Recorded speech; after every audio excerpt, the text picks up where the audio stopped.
We are pleased to welcome the Cops and Kids Chorus. Under the direction of Miss LaToya Lewis, this choir is part of the Stars of Tomorrow project, a newly formed youth development organization created by actor Tony Danza. Tony's motto is, when you teach a kid to act, you teach a kid to act.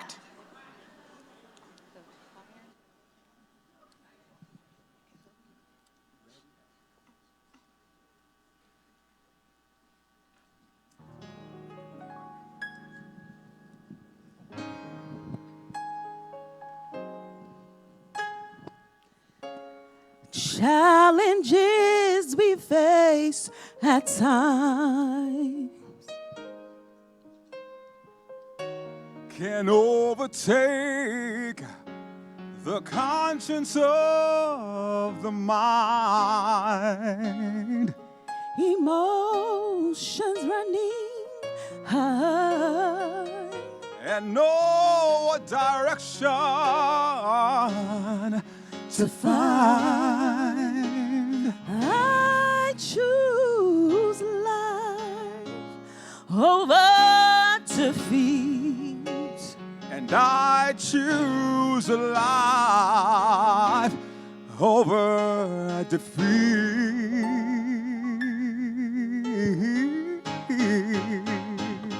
Hopscotch, double dutch, crooked teeth with loose laces, milk crates and dice inside of your life. You grow wise as time flies, they don't believe you.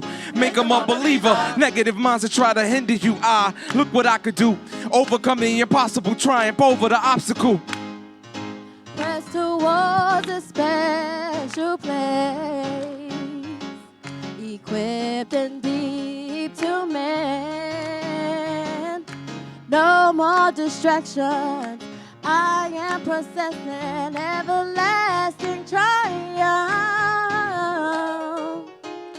night after night of hearing the thunder roll. I fall, I cry. Sometimes mistakes unfold. To heal the heart is to make a change. Precise, profound, there's a higher ground. I choose life over defeat. Life over defeat. Life over defeat. Life over defeat. Whoa, yeah. Life over defeat. Yeah. Life over defeat. Life over defeat.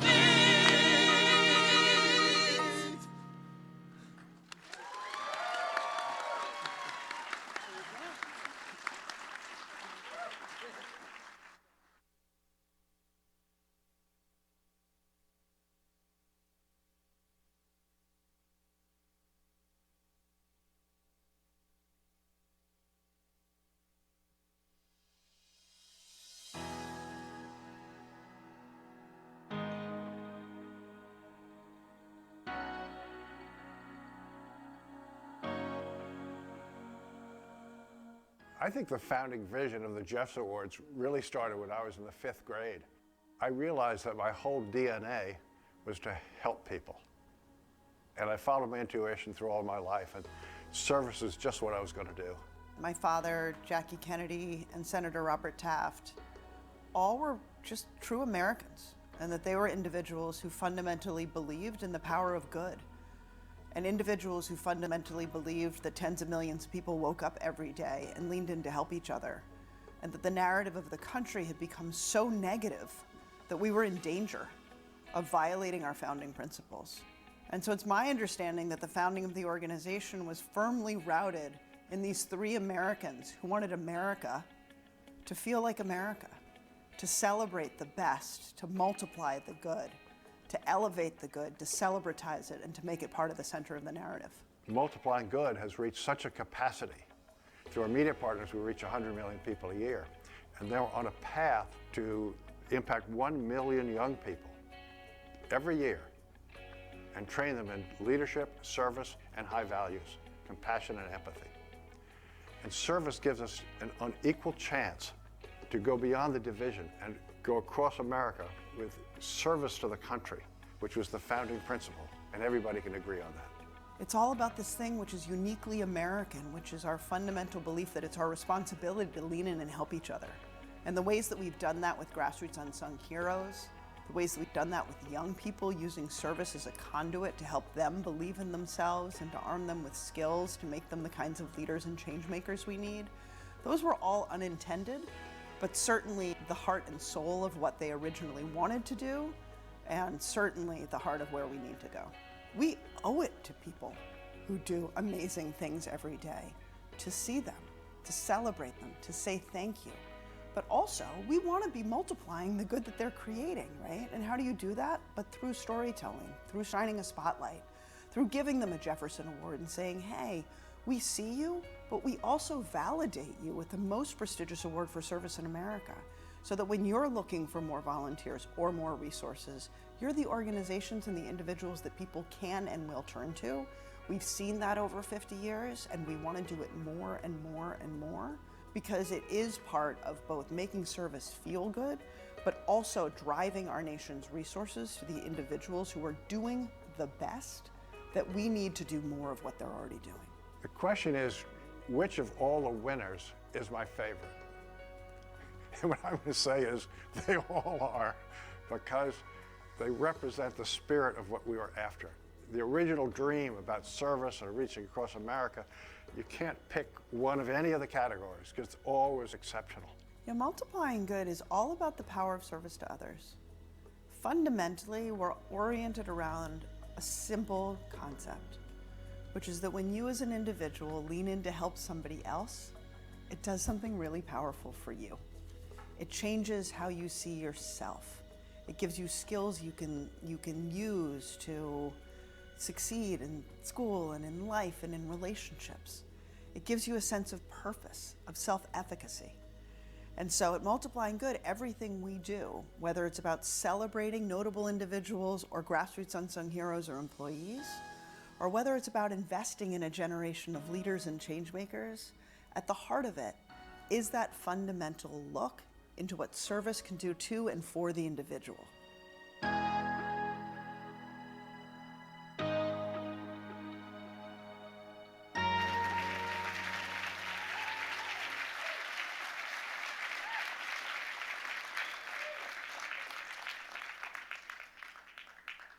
I cannot tell you how exciting, how terrifying, and how wonderful it is to be back in a room together. The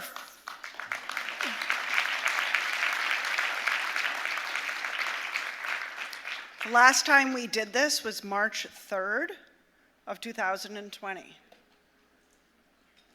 So I'm going to do a thing that we've never done before. I'm going to ask everybody in the room who at some point in their lives has had a fundamentally positive experience with Multiplying Good or the Jefferson Awards to please stand up.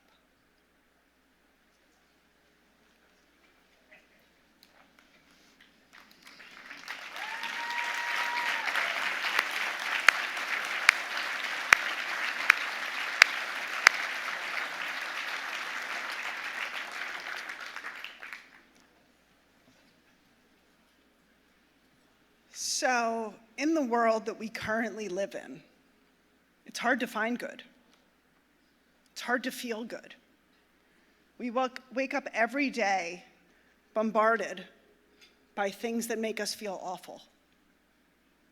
And it's part of why our nation is so fractured. But as we stand in this room and in this community and with these people, we actually understand that maybe we're wrong. When we were founded in 1972, our nation felt pretty awful. And Sam Beard and Jacqueline Kennedy Onassis and Senator Robert Taft said, maybe the country is wrong. Maybe, actually, tens of millions of people wake up every day and lean in to help each other. And maybe that should be part of the narrative. And that is what they set out to do. And here we are, 50 years later, and it's worse. I don't think any of us could ever have imagined living a life where we actually all feel like we're in a state of bombardment. But we are, and we have been for 3 years, if not longer. But in this room, and in this community, and in this time, and on this night, and from this night forward, it is our responsibility to put good back in the narrative. So you're going to hear a lot from me on video. I'm going to try to talk really briefly right here because I feel like I'm on video too much. But I just want to celebrate for 1 minute this room and this moment and this organization, because we need to. Because tonight is something we all need really badly, and something we need to carry back into our lives. So first of all, this night would not be possible but for our incredible supporters.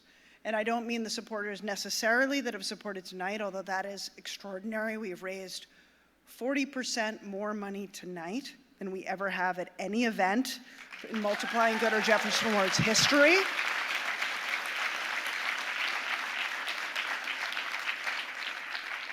But there are individuals in this room, and you know who you are, who have made this organization possible, who have believed in the power of good, who have believed in the power of service to others, who have believed in leaning in to help each other, who have believed in celebrating our nation's grassroots unsung heroes, and who have believed in the power and the capacity of young people to change the world. So, I will be very, very brief in the 3 things that we are setting out to do, because as Jamie Mitchell, who put this event on tonight, more than any other human and whom we should all celebrate, and I'm going to celebrate the whole staff when I'm done, but Jamie Mitchell, thank you. I don't know exactly where you are, but thank you. Said to me at the very beginning of our thinking about what we should do with our 50th, she said it should be 20% about where we came from, but 80% about where we're going. So we're going to 3 places. 1, we are going to put good back in the narrative in a major way. And everybody who wants to do that with me should come find me after this, should find me on email, could find any human member of our staff and tell them how they want to put good back in the narrative. But everyone has a voice and everyone has a pen and everybody has a text. We all want to do it. We have lots of ideas. We do it with 100 million individuals across this country, with our media partners, 7 million individuals with our employee partners. We want to do it bigger and better than we ever have.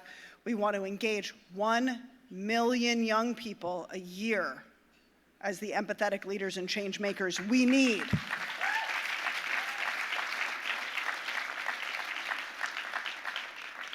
And we want to build a community of service, 1 million people strong, because service is hard and it is lonely, and we can only do it together. So that's it for me. Other than one last moment, I would like every human being in this room to please stand and thank our staff, because our staff has worked tirelessly for the last 3 years. They've done everything, they've pivoted, they are extraordinary, and they have so much heart. Thank you.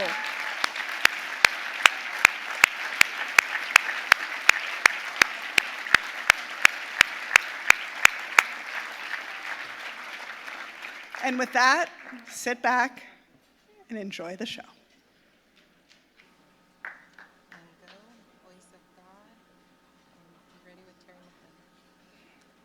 Please welcome to the stage Terry McLean. Terry is our first recipient of the Jacqueline Kennedy Onassis Award for Outstanding Public Service benefiting local communities. Terry's mission started in 2004 as she and her husband saw a need to help the youth in their community of Conway, South Carolina. What began as a program for mentoring and tutoring youth expanded to providing no-cost programs that feed families in need, youth summer camps, and much more.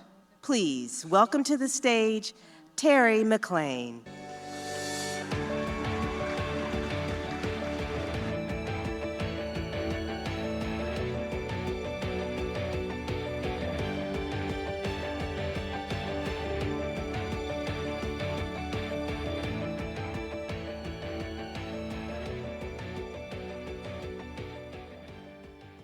Can y'all hear me? Good evening, everybody.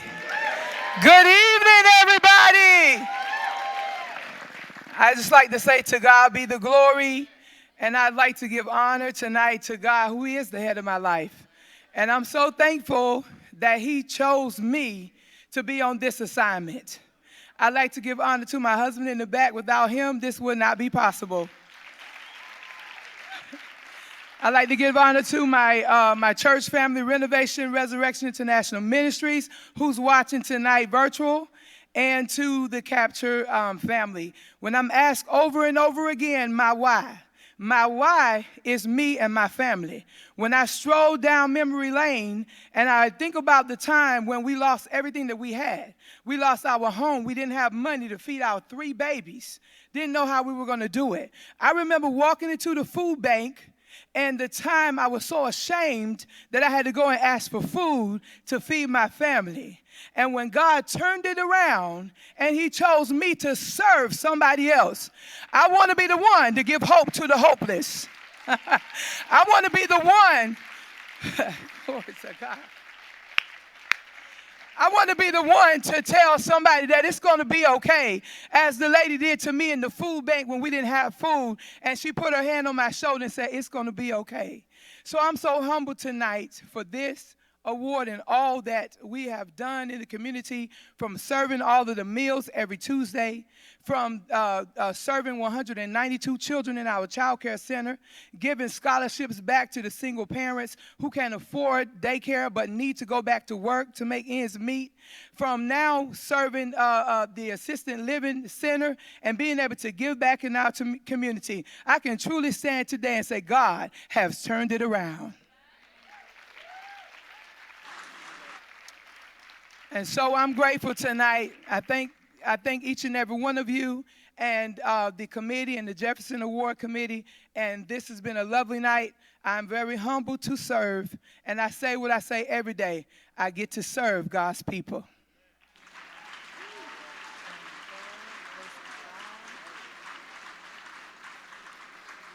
Please welcome to the stage Multiplying Good Board of Governor and past Jefferson Award recipient, Darren Johnson.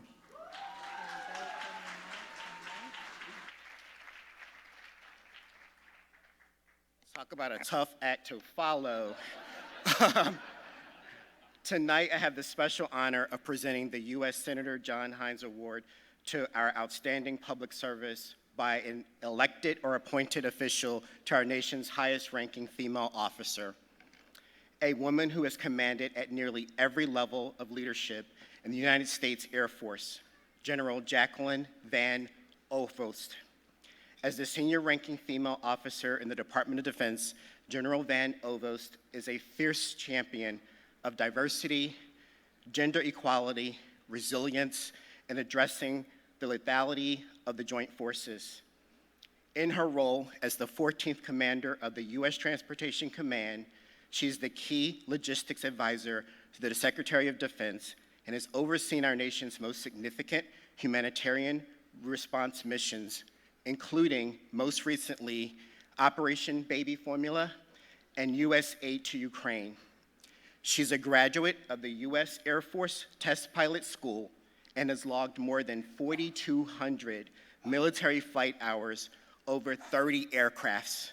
Please join me in welcoming General Jacqueline Van Ovost to the stage.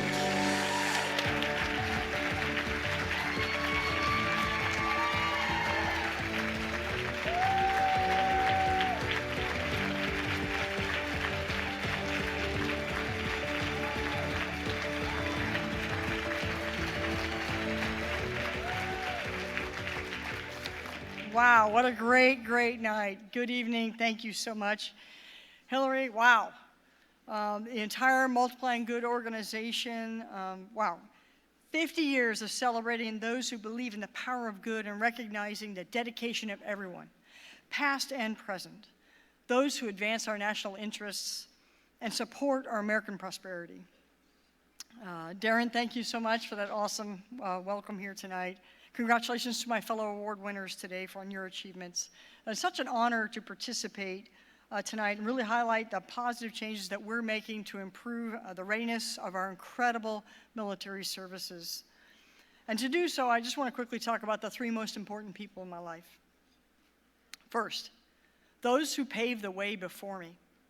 Their actions created opportunities previously not available to me or people like me. Role models who led by example, faced adversity, and didn't give up. Their courage and perseverance continue to break down barriers, shatter ceilings, and shift the culture for the better. Second, to those who walk beside me every day, my peers, personal or professional, those that help me through different situations, help me when I'm down, support me in decisions I need to make. And finally, to those behind me. Those are the folks that motivate me to keep going. People who want a hand up and not a handout, which is why I'm such a strong advocate for organizations inside the department that help create a more fulfilling environment for all of our volunteer service members.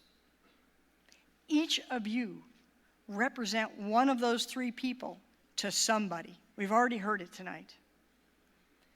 Keep striving to make that change. Be your very best, because every effort matters. Every person matters. And just as you support causes and help others to be their very best, and what I do at U.S. Transportation Command on behalf of the American people, we deliver hope around the world to secure freedom and sovereignty at home and abroad. This is only possible with strong local and national community support. Together, we can protect our way of life against those who wish us to do harm. By celebrating change driven by the significant efforts of individuals and government in our society, we reinforce the shared values that are so vital to our ideas of life, liberty, and the pursuit of happiness. You make all of that possible. I'm honored to be here tonight and to share with you, and thank you for this wonderful honor.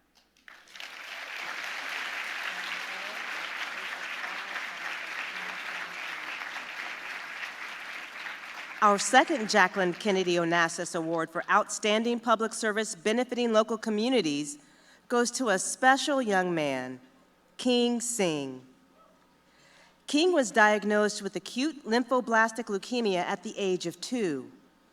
One day after sharing one of his treatment prizes with another patient, King wanted to help more kids like him and started the King Fights Cancer Foundation.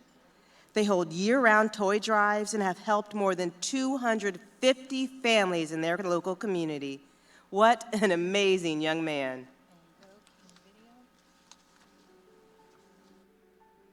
My name is King Singh. I'm 9 years old and I'm from Queens, New York. At the age of 2, I was diagnosed with an incurable blood disease called G6PD and blood cancer, also known as leukemia. I took chemotherapy every single day for 3.5 years. The King Fights Cancer Foundation was started to help families fight life-threatening illnesses and to make more children smile. The name of my foundation is King Fights Cancer. We are a 501c3 nonprofit. The foundation provides financial assistance, resources, custom care packages, year-round toy drives, and we also create kits for the children in the hospital. It feels great to help kids in the hospital because I was one of them, and fuzzy feeling inside. Thank you to Multiplying Good for this award. It's a pleasure and an honor to receive it. Thank you to all my supporters. Thank you to my mom, dad, siblings, and my grandma.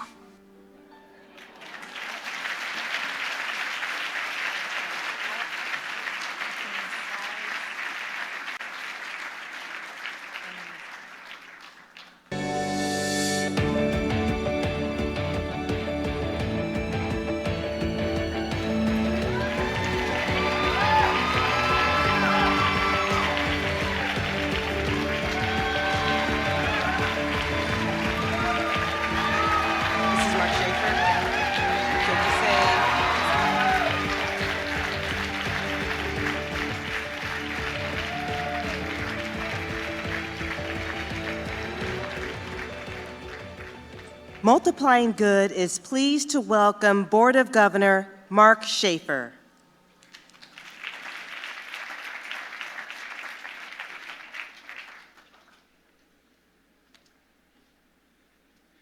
Good evening. I'm incredibly just humbled and just incredibly moved by the amazing people that we're honoring tonight. It's my great pleasure and honor to present the Jefferson Award for Outstanding Public Service in Professional Sports to John Calipari, head coach of the University of Kentucky men's basketball team.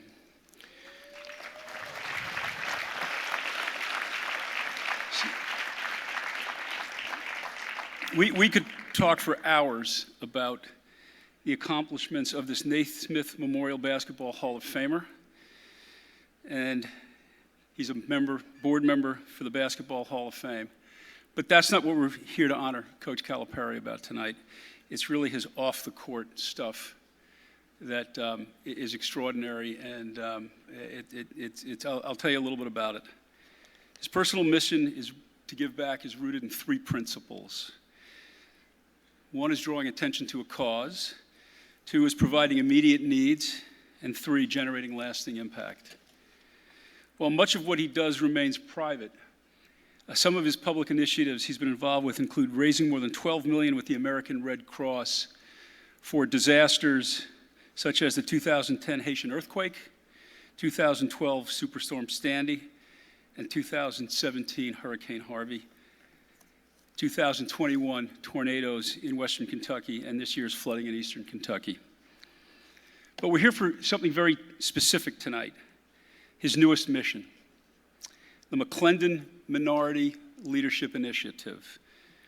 This coach-driven initiative provides men and women of color a jump start to their careers through practical experiences, opportunities to build their network and instilling the values of John McLean, the first African-American head coach in any professional sport, values of integrity, education, leadership, and mentorship.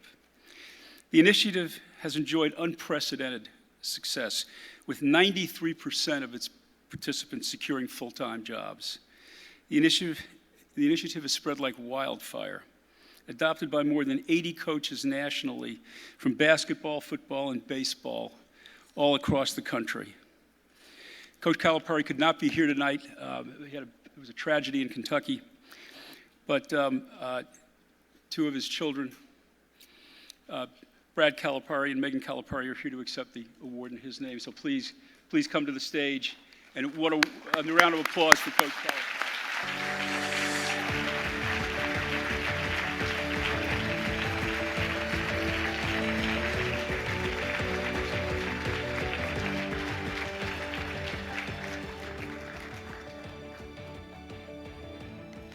Hi, everyone. My dad's a public speaker, but I'm not, so bear with me. Our dad's really sorry that he can't be here to accept this award, but my brother and I are so happy to be here on his behalf. Our dad was incredibly honored to even be considered, let alone be one of the recipients. This is truly the most important award he's ever received. While he wanted to be here with you tonight, he is exactly where he needs to be.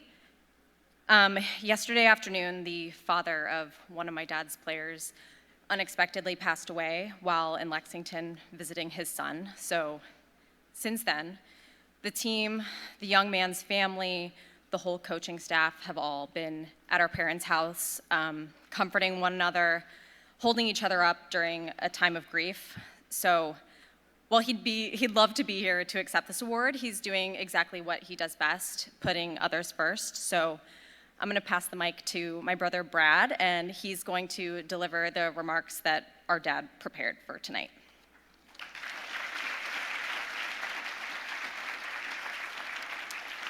Good evening, everybody.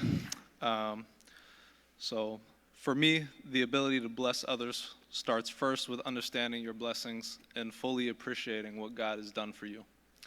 When I look at my life, I am overwhelmed with appreciation for the position I am put in as the coach of the University of Kentucky. This has created a path for me to give back to others. My hope is that what I'm able to do with this platform is to create opportunity and access to others to help their families. My journey as a basketball coach is filled with examples of providing others an avenue for opportunity or a chance of success to better myself and the future of my family. And the generosity of those coaches, administrators, and players is not lost in me. This is a sport that celebrates selflessness, but often gets caught up with ego and selfishness. I am grateful that my path was full of men and women who show me that though we are coaching basketball, we are truly in the business of people. This sport and these jobs, when done right, are a path to changing lives. That has been the forefront of my basketball philosophy my entire coaching career. I believe that the mindset of a servant leader and having a kind heart are at the core of what it means to be a great teammate, and I try to be deliberate in teaching that to my players. It's not just about how you will respond to adversity yourself, but how will you respond when one of your own, a teammate, a neighbor, or a family member faces adversity themselves. That is when you know what character you have and really how selfless your heart is. I am proud to say that more often than not, the young men who I coach and the programs that I lead show who they are when one of their own are in need. To have the opportunity to lead a group of coaches in forming the McLendon Minority Leadership Initiative, which provides opportunity and access to men and women of color, has been one of my most rewarding things I've ever organized. This program, funded by coaches from across the country, provides a hand up, not a handout, to college graduates who are looking to work in sports. 93% of the leaders who have gone through this program have landed full-time jobs working in all levels of sports organizations, leagues, media, and businesses. A simple act of kindness is the most beautiful human interaction. Treat people with compassion, treat them with empathy, and be ready to respond to their needs. You never know what someone is going through, and you don't know how a simple act can change someone's day or even their life. Now, I'm not perfect. I'm a poor, miserable sinner, but I strive every day to live and lead with a kind heart. Looking around this room and seeing all the other honorees in support of this organization, I see many other kind hearts. Thank you all, not just for this tremendous honor, but for all that you do for others too. Thank you.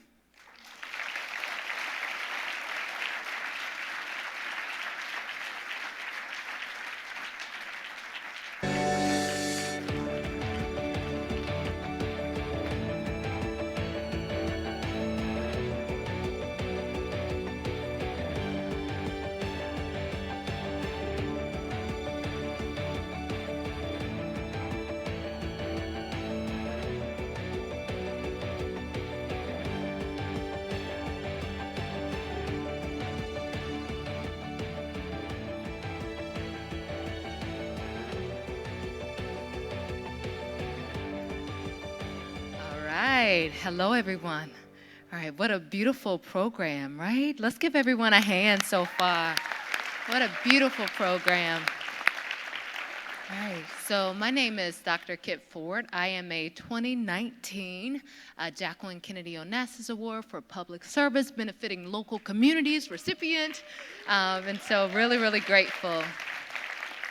And so I just wanted to share, just briefly how the award has impacted the work that we do. I lead an organization called Argos House, named after my dear grandmother, who was a survivor of violence, and I myself as a survivor of an extremely violent crime. We started a house of healing for women, a safe place where they could receive services, but we also wanted to employ them. So I'm a theology professor, but I learned how to make soap. And we started a bath and body product company called Argos House. Since the Jacqueline Kennedy Onassis Award, I encourage you to really, really embrace the award and all of its blessings. What a gift and a blessing. But for us, after receiving the award, it really helped to bring another credibility of the work that we were doing, helped us with increasing our fundraising efforts, helped us grow our business and other things, and also put us in a whole another amazing network of awesome servant leaders. A recipient that is now like a brother to me, won that year as well. His name is Christian Rainey. I hear some people who know Kristen. And so we have encouraged each other and speak often. And so I encourage you, this award is not just a one-day event connected to amazing people. We are a community where we support each other, we encourage each other, even years later. So I encourage you to lean in, to network, exchange those cards, follow up with each other, and congratulations on this gift, this blessing of an award, but also the gift of community. God bless you. Thank you.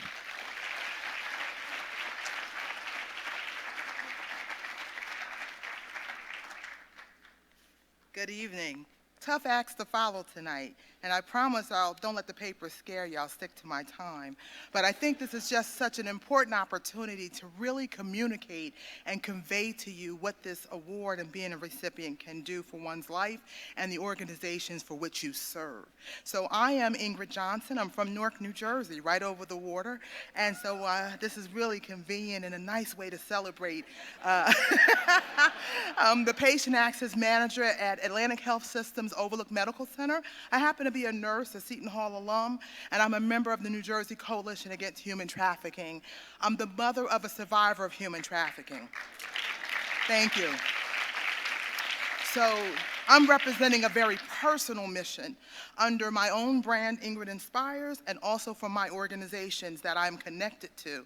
We advocate together for vulnerable persons in need of help, and people need a helping hand, and we inspire hope. So I was the 2018 recipient of the Jacqueline Kennedy Onassis Award for Outstanding Public Service benefiting local communities. I mentor those with obstacles seen and unseen, standing between them and their success. So even when the obstacles lie within, because sometimes we're our own barrier. So what I love to do on my day job is cultivate leaders, design workflows that incorporate the talent and value of each team member while sharing my unique and diverse approach to transformational leadership. So that's what I do. So it has meant that my ability to inspire hope transcends my own comfort level. So get uncomfortable.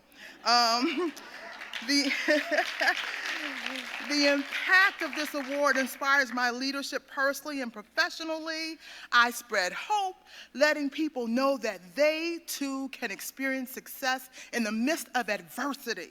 And Hillary talked about what's happening today. We have to put blinders on. We can't let these things stop us from being empowered on a night like tonight to do more and to be better. So I've been empowered. I hope I empower you. And I didn't have a village. I was out there by myself. But yet, I found beauty in the little but meaningful support that was provided. And I held on and I marched on until my daughter reappeared in my life. And then I held her hand and never let go. Young people today don't want to be judged. The biggest thing is people are emotional, wearing their emotions on the sleeve. So stop judging people. Just help the people. So I'm just going to keep doing what I do until either I leave this earth The people get healed and they find hope and restoration and don't need people like me. And I'm just going to keep doing what I do. So I just want to recognize the president of my organization, because in 2018, he surprised me. I didn't know I was a recipient, and our president of Atlantic Health Systems, Brian Granulotti, just showed up at dinner, and I was like, hello. You know, then your face appears on the screen or something, and you know, and then our medical director of our emergency department, he and Brian believed in my cause, and my profession met my purpose. And so I close with saying is that we are continuing next steps in transitioning from a pilot at my local hospital and a 5-hospital system to a system initiative to save people's lives who are dealing with and affected by human trafficking. So be encouraged tonight. I hope I inspired you.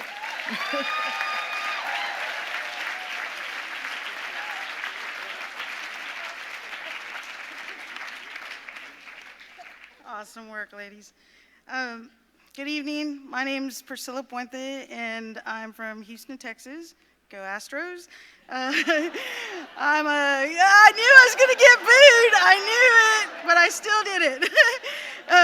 I'm a current member of the Board of Selectors, and in 2016, I received a Jefferson Award for outstanding public service by an employee for my work with the United Steelworkers and the Women of Steel in partnership with the Bridge Over Troubled Waters, which is a women's shelter. I became the first of 3 Jefferson Award winners from my union, the United Steelworkers. Our union represents hundreds of thousands of workers and retirees who do and make pretty much everything you could think of, from your morning coffee at Starbucks to the fuel that we use in our planes that brought most of us here. Winning the Jefferson Award for helping domestic violence survivors not only helped people see unions in a positive light, but it helped us negotiate innovative contracts across the United States and Canada to forge institutional change that will make a difference for generations. And most of the USW workplaces have a program to help domestic violence survivors get economically liberating, family-supporting union jobs so they're not financially tied to their abusers. We won paid leave for victims so no one is fired for taking time off to escape their abusers. And we've had to raise tens of thousands of dollars to support organizations that help working families suffering from the crisis. We have trained and inspired thousands of steelworker union members to emulate this service in their communities and in their workplaces. We have literally changed lives, and we did it with the help of the Jefferson Awards, and we thank you for that.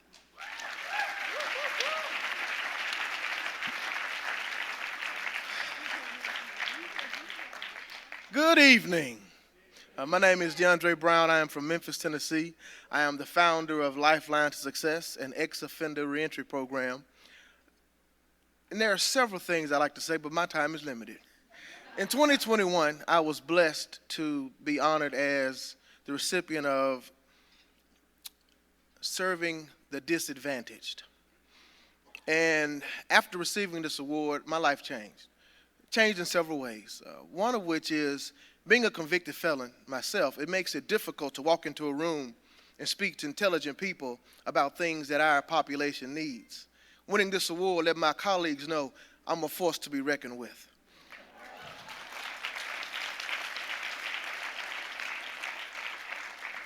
But not only that, I'm honored today because today Lifeline turned 13, and I'm happening to be here standing again, holding my award because we were virtual last year. I didn't get to wear my award in public, so I get to wear my award in public. I'm wearing it all night long.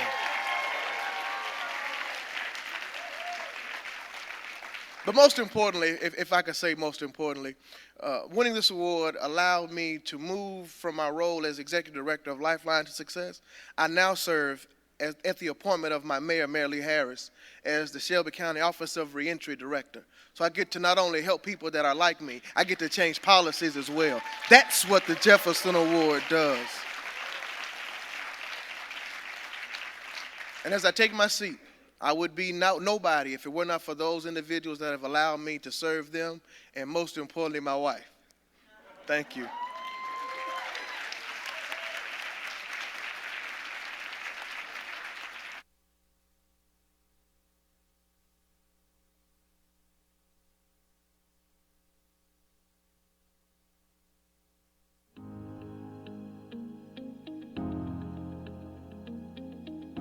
Service is inside all of us. The human spirit believes in helping others. And most importantly, service has the power to transcend time. 50 years ago, when I co-founded the Jefferson Awards, our vision was to highlight and honor our nation's most notable figures for their commitment to good, while inspiring all of us to be the change we would like to see. Tonight, as we celebrate those very ideals, we must remember that past recipients and Board of Selectors who lived a life of service and who embodied the good in our nation. From providing global access to proper medical care, to shattering glass ceilings and working towards world peace, I'm consistently inspired by the work and passion for all of our communities. Join me as we honor some of our outstanding leaders and members of the Multiplying Good family that we lost this year. Madeleine Albright, award winner, born in Czechoslovakia after a communist coup d'etat in 1948, she immigrated to the United States. She was the first woman appointed to be Secretary of State. At that time, she held the highest office ever by any woman in the history of America. Paul Farmer, MD, award winner, founder of Partners in Health. His passion was to deliver quality health care around the world to the poorest people in developing countries.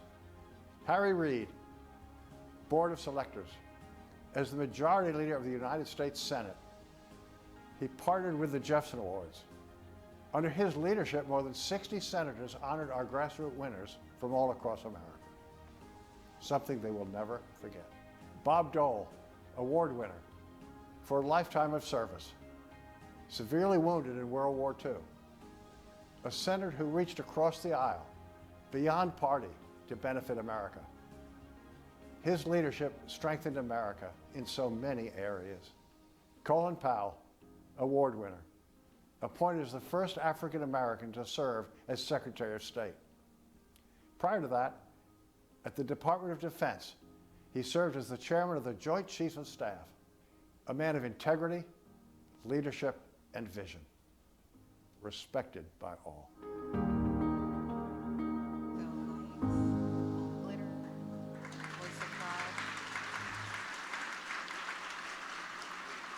In 2007, Multiplying Good launched our Students in Action program, a unique youth service, leadership, and recognition program that unleashes potential in each young person and multiplies the good they achieve.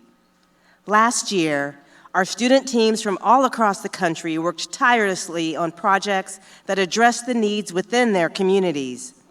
This past June, at our National Celebration of Service, each of our local communities sent a top school team to compete at our National Public Service Day for the chance to receive a National Jefferson Award.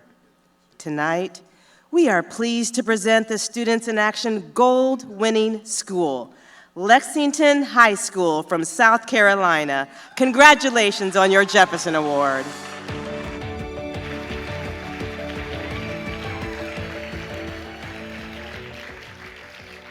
We are so incredibly honored to be here tonight representing Lexington High School, South Carolina, and the amazing work that Students in Action teams are doing all across the country. Linking Lexington started as one idea, one small piece of paper called a link that could be sold for $1 and would have the name of one individual who had fought cancer on it that would then be joined together to form one unity chain and unite our community in the fight against cancer. It was inspired by those we loved who had fought their hardest against such a consuming and difficult illness. It was a way to honor future Wildcat students like Brody Derrick and those who had been so instrumental in our lives, like my grandfather, Ken Poole, and Layla's grandmother, Jean Curtis. Cancer is an issue that affects an overwhelming majority of our community, creating burdens mentally, emotionally, physically, and financially. Tonight, we are excited to announce that through the growth of Linking Lexington over the years, we have been able to help over 80 families in our community alleviate that financial burden.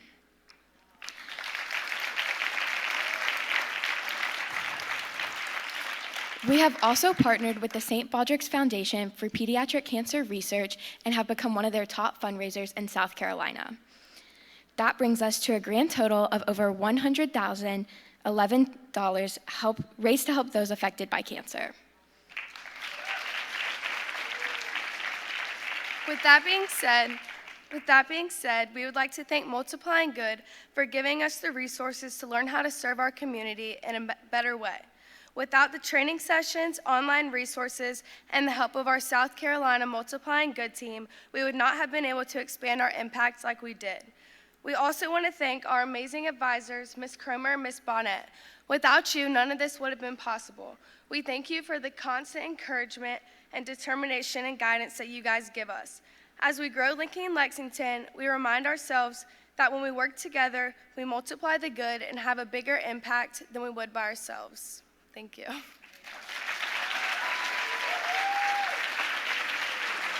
Receiving our third Jacqueline Kennedy Onassis Award for Outstanding Public Service benefiting local communities goes to a courageous young woman, Kat Wehunt. At the age of 14, Kat was living an unspeakable and unimaginable life as her cousin trafficked her to pay off a drug debt. For 3 years, she faced the horrors of being beaten, raped, and held hostage against her will. After escaping this horrific life, Kat began working on her own healing journey, and through that, she realized she wasn't alone. Kat decided to set out to help those victimized by human trafficking in the low country of South Carolina and created drop-in centers that provided safe places for those in need of sleep, showers, food, as well as a place to heal. Please welcome to the stage, Kat Wehunt.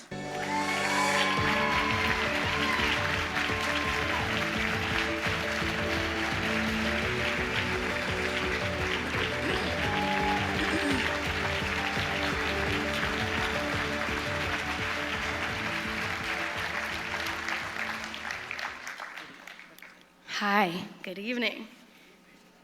Thank you first to Hillary and the Multiplying Good staff. You guys are some of the best people I've ever met, and the work that you do is really meaningful. And just being here tonight is really hopeful because you're right, it reminds you that people are doing good in this world. So I wanted to start it with a little story. In the wild, when a mama elephant's giving birth, all the other female elephants in the herd back around her in formation. They close ranks so the delivering mama cannot even be seen in the middle. They stomp and they kick up dirt and they throw soil to throw attackers off the scent. They surround the mama and incoming baby in protection, sending a clear signal to predators that if they want to attack their friend while she's vulnerable, they're gonna have to get through 40 tons of female aggression first. When the baby elephant is delivered, the sister elephants do two things. They kick sand or dirt over the newborn to protect its fragile skin from the sun, and then they start trumpeting, a female celebration of new life, of sisterhood, of something beautiful being born in a harsh, wild world despite enemies and attackers and predators. Scientists tell us this. They only take this formation in two cases, either when they're under attack by predators, like lions, or during the birth of a new elephant. Human trafficking is one of the most insidious injustices of our time. It's a system that's fueled by the demands of men, and it profits predatory stakeholders like pimps and traffickers, and I know this firsthand. My name is Kat Wehunt, and I'm the founder and executive director of the Formation Project. I'm also a survivor of familial sex trafficking. What I know from my own trauma and pain is there's no way to compensate for such an atrocity, but there is a way to transcend it by making it a gift to others. That's why I started the Formation Project. I wanted to build a community led by survivors for survivors. Together, we're creating a safe space without fear or judgment. We're creating opportunities to make new connections with ourselves and others, to learn, to cultivate leadership abilities, access resources, and ensure survivors have a seat at the table, leading initiatives and making changes in their community. Holding formation around survivors facing big fears with even bigger courage is something that is innumerable. Its value is innumerable. This is our job as a community, to join in formation around our most vulnerable to ensure no person is bought, sold, or exploited. Thank you.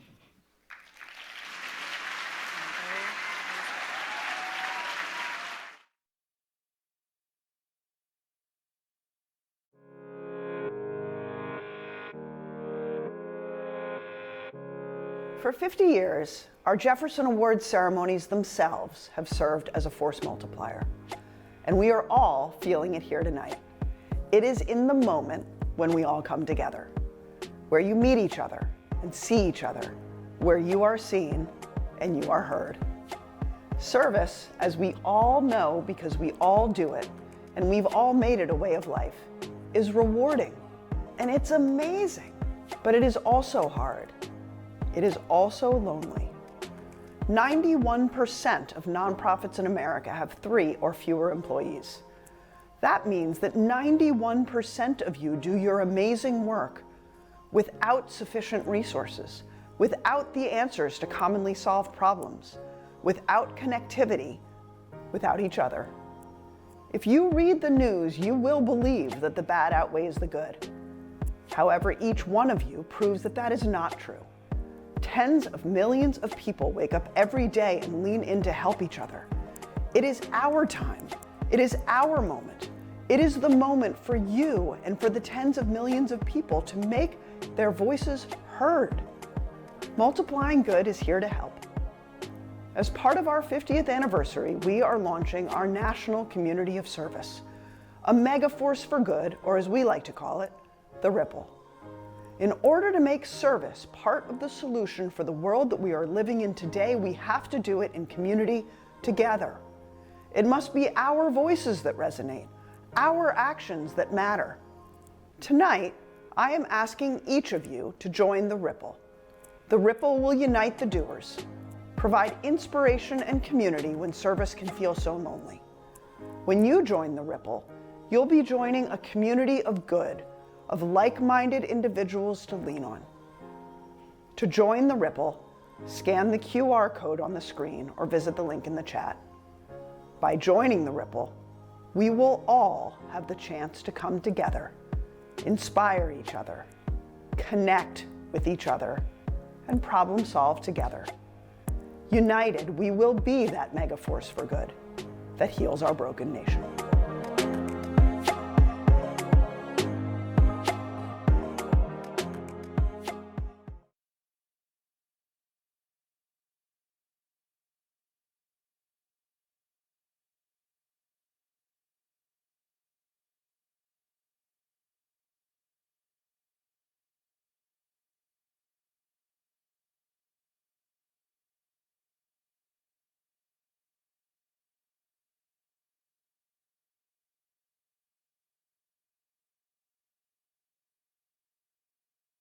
Oak pie. I am so excited. I'm on the chat now. I'm seeing your comments, and I need you to tell me, is my mascara running? Because you are not alone. These stories are moving, and I've been shedding a little tears, so let me know if I have it together. But we are so excited about all of the inspiring stories that we've heard so far, and it's your opportunity. I've seen some people say, what is my excuse? What am I doing? How can I be involved? Well, That's what Taylor and I are here for. We're going to tell you how you can join the Ripple, how you can have an impact. Join this multiplying good community by doing good in your community and connecting with some of the inspiring individuals you've heard tonight. Taylor, tell us more about the Ripple. Yeah, What is the Ripple? Absolutely, April. So as you heard from Hillary in that video, the Ripple is a national community of service to bring people in service together.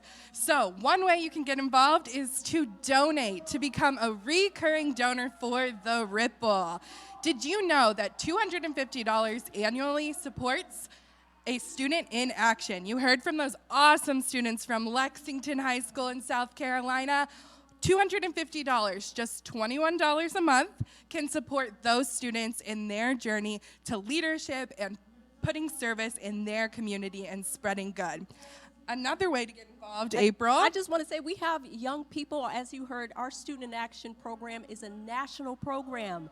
Lexington High School are just the gold winners this year, but we have young people doing incredible work across the country. So your gift is supporting not only the students in South Carolina, but here in New York, New Jersey, we're in Delaware, Minnesota. So by being a recurring donor, you're supporting young people in training as service leaders. So you're making an impact. So if you say, what can I do? Well, that's one way you can make an impact. Absolutely. And $21 a month. Hey, you know I drink plenty of Starbucks that costs way more than $21 a month. I'm pretty sure my husband's watching at home and probably nodding his head. Yeah, that's a fact. Yes, absolutely. I'm seeing some love in the chat. Hello, Faye. Thank you for saying hi. So aside from becoming a recurring donor, we also have a new initiative, a part of the Ripple, the Service Hub. So launching today, you can join that community of service with individuals. As Hillary shared, service truly can be lonely, and this community is a way to connect with others doing service across the country. We will be offering trainings every other month. We'll be offering affinity groups for you to chat with people across the country about best practices in their community and what they're doing that is successful to bring service to their hometown and to their community.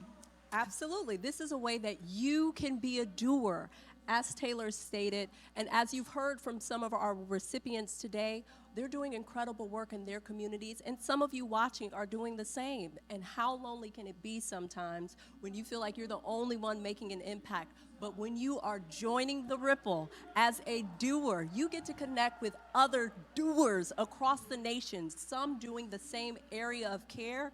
We heard from Kat Wehunt about how she was a human trafficking victim and how she turned that tragedy into triumph.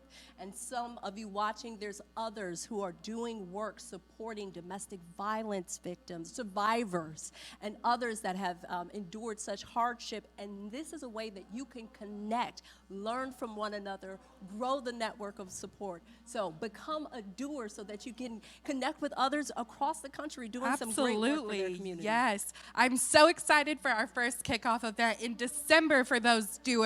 We have a Service Hub event, and we are going to get to know Multiplying Good and get to know one another. We had an awesome event in Indianapolis this summer where so many of you got to connect and meet with one another, and we want that community to be here year-round for everyone engaging in service. Of course, these programs and opportunities at Multiplying Good are at no cost to you.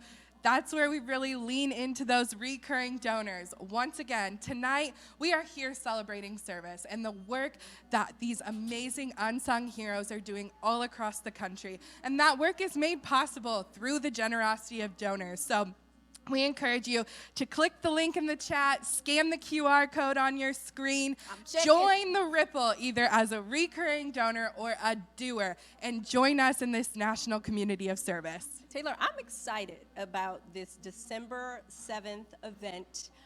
You've tuned in, and if this is your first time tuning in because you know one of the recipients or you're connected with one of the recipients on social media and you've been inspired by hearing some of the stories, well, we're going to go a little deeper, and it's an opportunity for you to connect even further. So join us, mark your calendars, click on the link, December 7th, where you can learn more about multiplying good. I'm excited about these affinity groups that we're going to be launching. Also, this service hub is going to offer training so you can not just do the work, but how do we do the work well?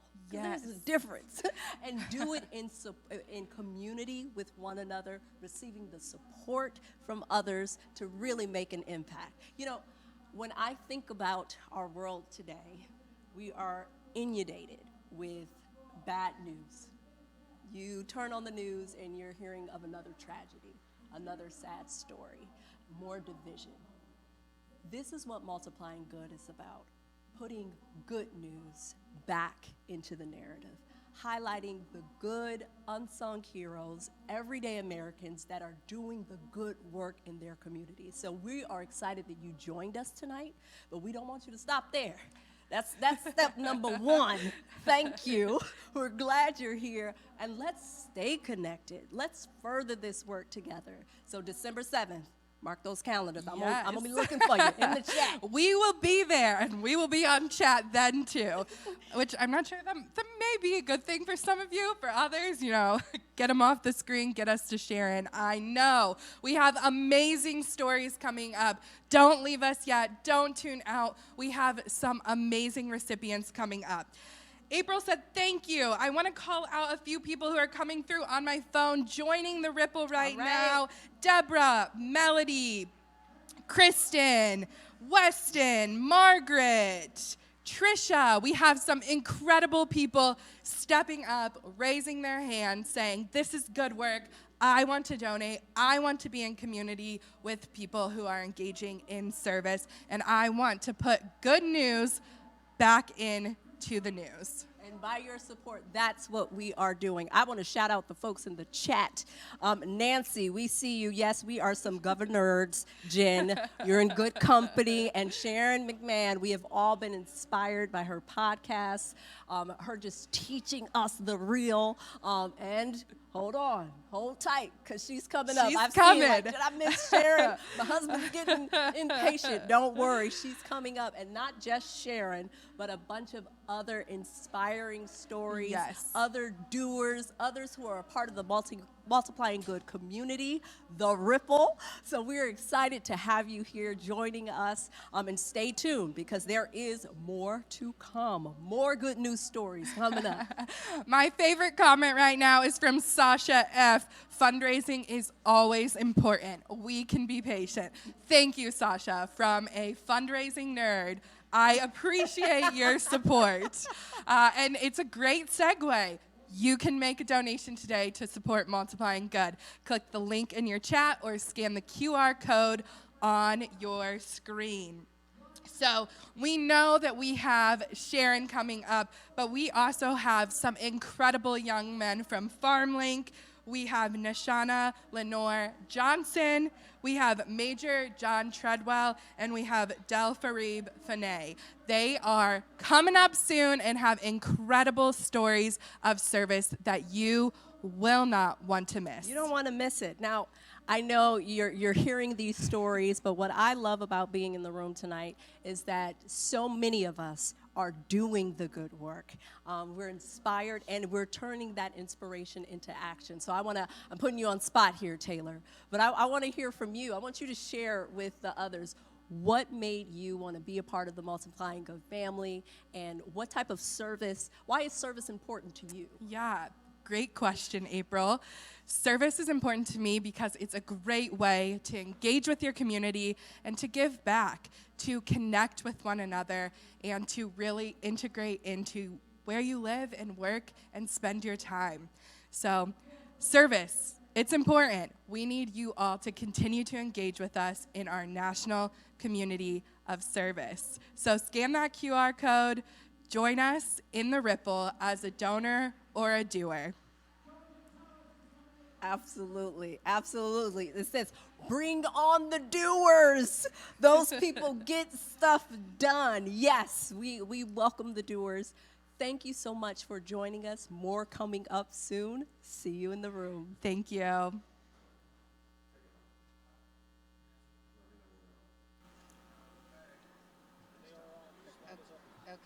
voice of God. Our fourth recipient of the Jacqueline Kennedy Onassis Award for Outstanding Public Service Benefiting Local Communities goes to a courageous woman who overcame the odds, Nashauna Lenore Johnson. After growing up in the Chicago foster care system, Nashauna was a young teen mom who struggled with mental health illness and later found herself homeless and a victim of domestic violence. Instead of letting those tragic events define her, she decided to help teens in her local community. She created a life skills program called Journey, targeted to teens ages 13 to 18 that focuses on the importance of education, healthy relationships, money management, and more. Congratulations, Nashauna.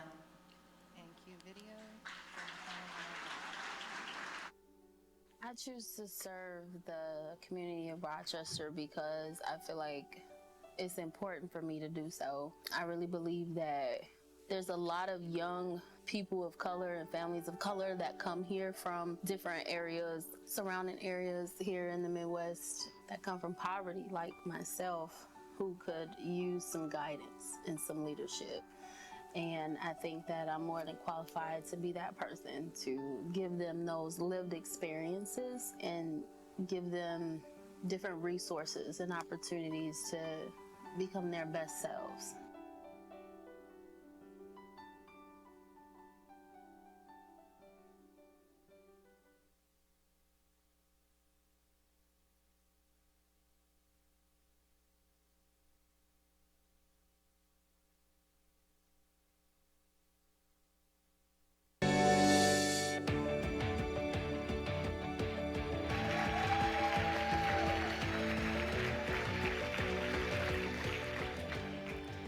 Thank you so much to everyone that's here, for everything. Everyone back home, just thank you.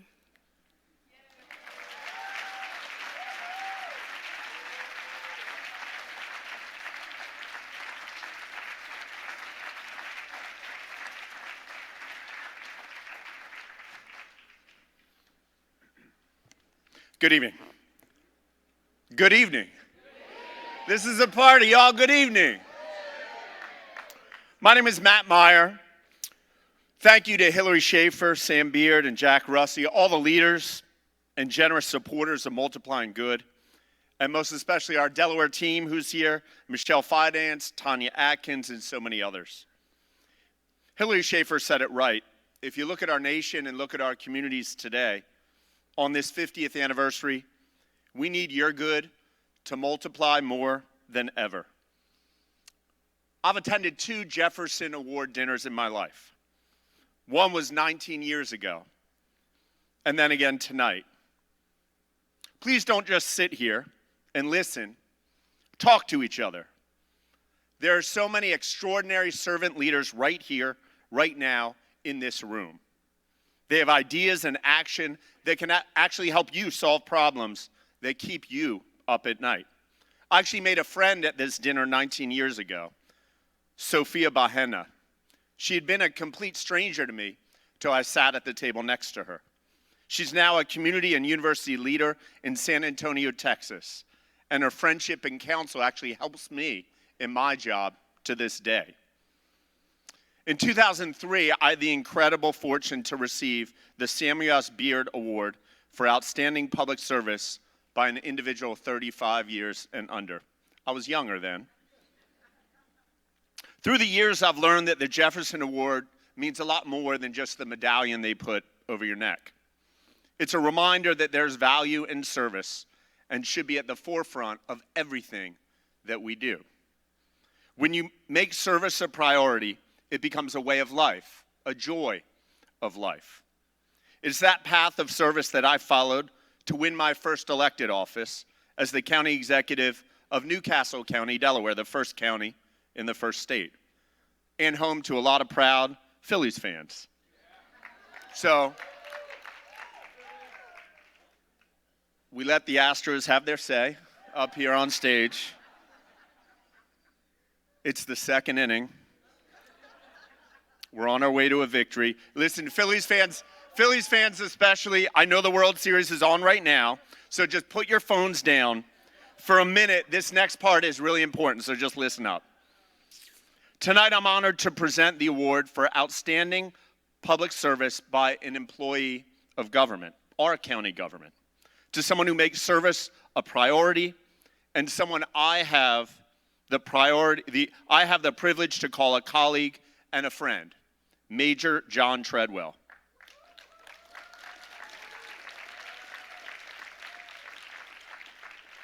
Major Treadwell lives a life of service every day as a police officer and a volunteer. John serves. He serves the hungry through his leadership in a grassroots organization called Charity Crossing. He serves those facing crises you would find hard to believe on the board of the National Alliance on Mental Illness, NAMI. He serves our community, all of us, as a leader in NOBLE, the National Organization of Black Law Enforcement Officers, Delaware chapter. He also teaches at our Citizens Police Academy, which educates the public on the daily work of our police force. He also does so much more. I don't have time, the game's on. Training police officers, driving award-winning mental health initiatives for both officers and community members. Please, let's hear it for one of our leaders and our heroes in law enforcement, Major John Treadwell.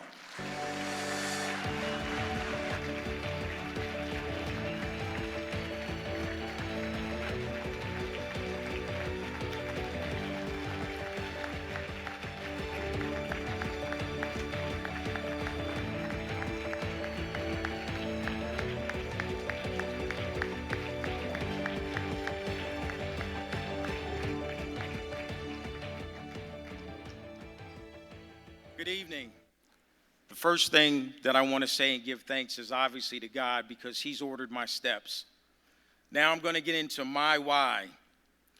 I was raised watching my grandparents help everyone, whether they were family, friends, or people they just met. Then learning about the civil rights movement as I grew up. While we know the names of some, there were thousands of unknown heroes who answered the call to serve others. King and the student in action teams that I met in Indy, they are our future leaders. They reinforce my why. The experience in Indy, hundreds of positive people, no negativity for 3 days. The food bank team that I worked alongside of, within 2 hours, we prepared over 2,800 meals for needy families in Indianapolis. This invigorates my why. As a member of the National Organization of Black Law Enforcement Executives, we do holiday initiatives like Adopt a Family. So at Thanksgiving, we provide meals for needy families. At Christmas, we provide meals as well as gifts for the children. The families express how grateful they are. As a member of the National Alliance on Mental Illness, advocating for those in crisis and their families, working to decriminalize addiction and mental illness, with the families expressing their appreciation for giving a voice to the underserved. As a member of Charity Crossing, where we're creating a culture of giving and service from the young to the elders. As a member of the Concerns of Police Survivors, rebuilding the shattered lives of families whose loved ones were killed in the line of duty. One hug, one tear, one smile at a time, vowing to never allow the officers to be forgotten. That all energizes my why and gives me hope for the future of America. The common themes among each of these organizations is service to others and humanity. The organizations exemplify multiplying good. It's the ripple effect at its best. Be a doer, be a donor, be a catalyst, or be all three. I am beyond blessed, grateful, humbled, and honored to stand with so many great servants here today and people who support them. I accept this honor on behalf of my family, the organizations I represent, as I did not do this alone. It took a village. And I vow to everybody in this room that as long as I live, I will continue to pay it forward. Thank you very much.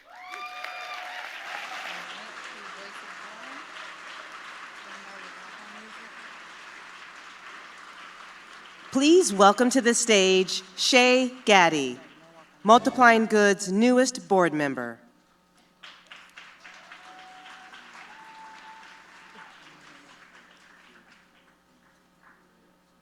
Yes, Matt, go Phillies.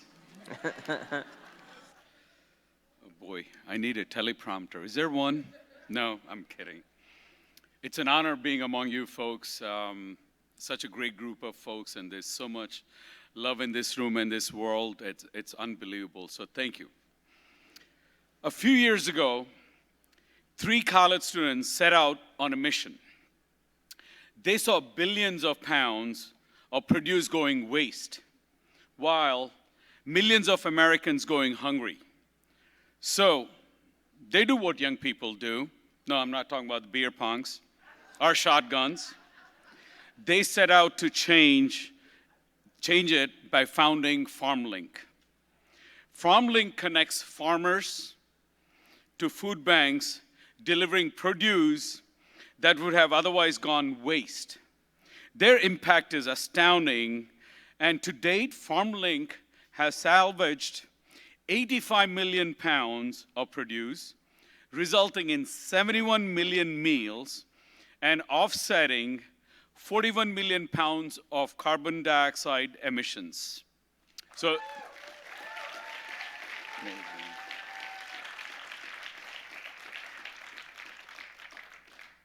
it is tonight my incredible honor to bestow Samuel S. Beard Award for outstanding public service by individuals 35 and under on these 3 founders.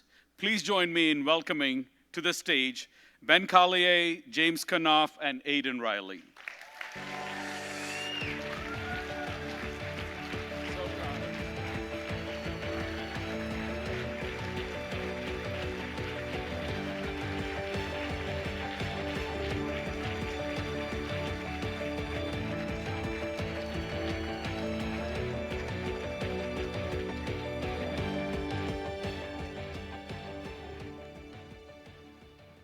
Thank you, everyone.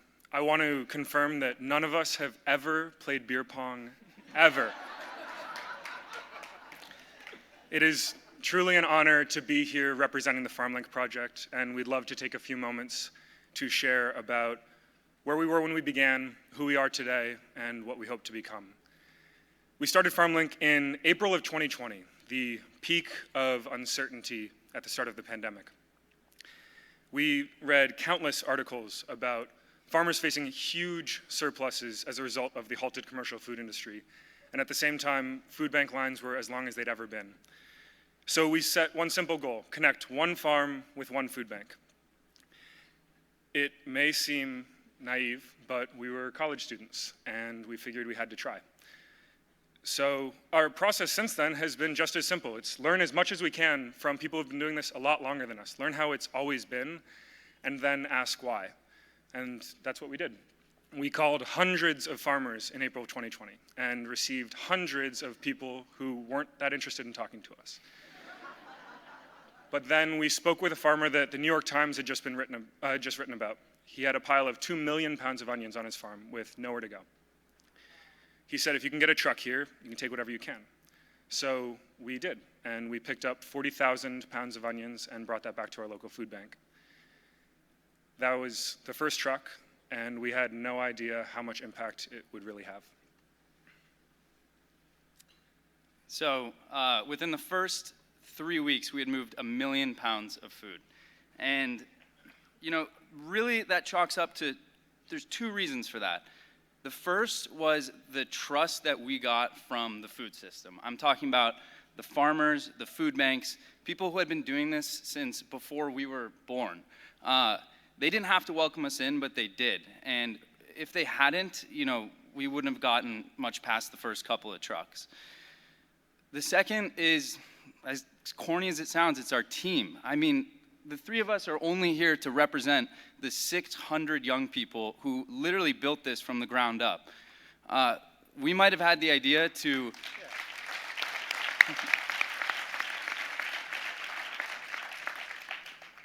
We might have had the idea to drive some onions in a U-Haul, but they took that idea and turned it into changing the world from a dorm room.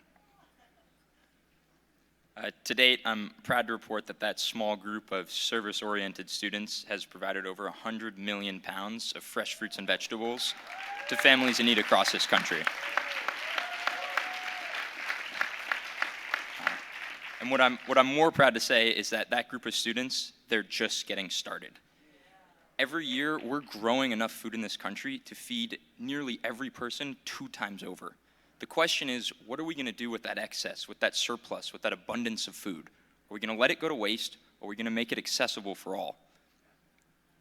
To that end, the team of students has set an ambitious goal: provide 1 billion pounds of fresh fruits and vegetables to families in need throughout this country by 2025.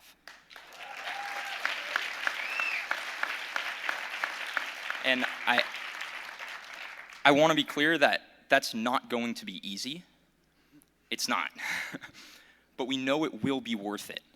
Because at Farmlink, we really believe that there is going to be a day in our lifetime where every person in this country has access to the food that they need to succeed. It's the first time in human history that something like that's possible, and we want to be with you all together to celebrate that day when it happens.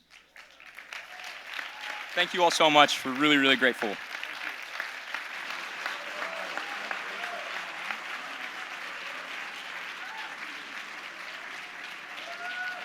Our 5th and final recipient of the Jacqueline Kennedy Onassis Award for Outstanding Public Service benefiting local communities goes to Delfarib Fanaie. After adopting an orphan from her native Iran in 2006, Delfarib had made a promise to another orphan that they would find ways to help all of the children who were in need of families. Keeping with that promise, in 2008, and with the help of her family and friends, Delfarib founded Moms Against Poverty, which has since built out more than 60 schools and supported over 30 orphan care centers around the world. Their mission is to nurture and educate underprivileged children to their fullest potential so that one day they can contribute and lead within their own communities and break the cycle of poverty. Please welcome to the stage Delfarib Fanaie.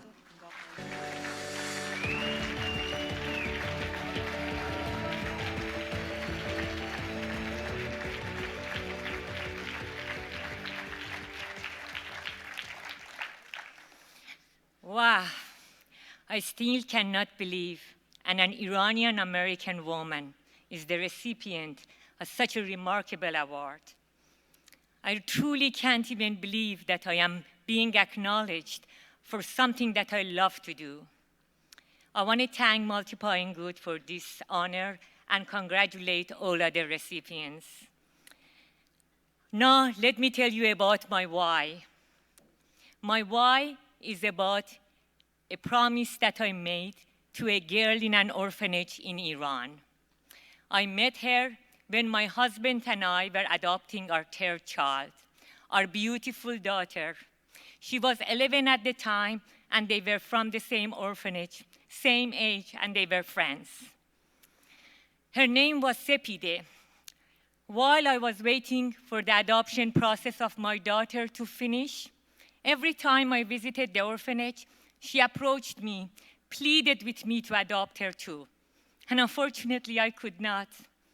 The last time my daughter and I went to say our goodbyes, she approached me again with teary eyes, and she asked me again to adopt her. She told me she makes me a good daughter, and I had to tell her I cannot do that. So she pointed at my daughter next to me. She asked me the most difficult question anyone has ever asked me in my life. She asked me why I can adopt her, my daughter, but not her. She asked me, why not me?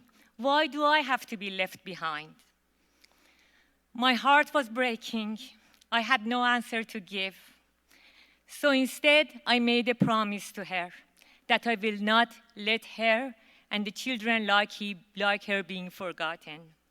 When I came back home with 4 mothers, 4 friends, we started Moms Against Poverty. Today, with the help of a community, supporters, volunteers, we have impacted more than 2.5 million children and their families.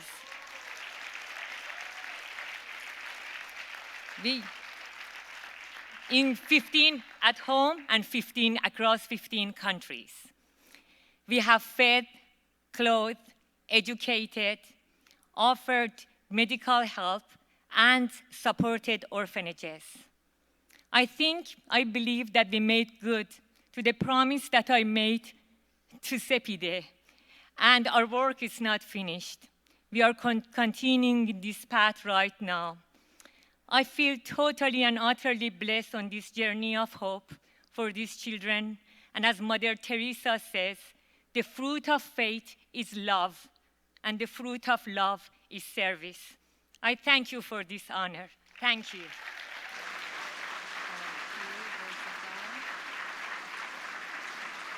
Multiplying Good is pleased to welcome past Jefferson Award recipient and Board of Selector, Bill Milliken.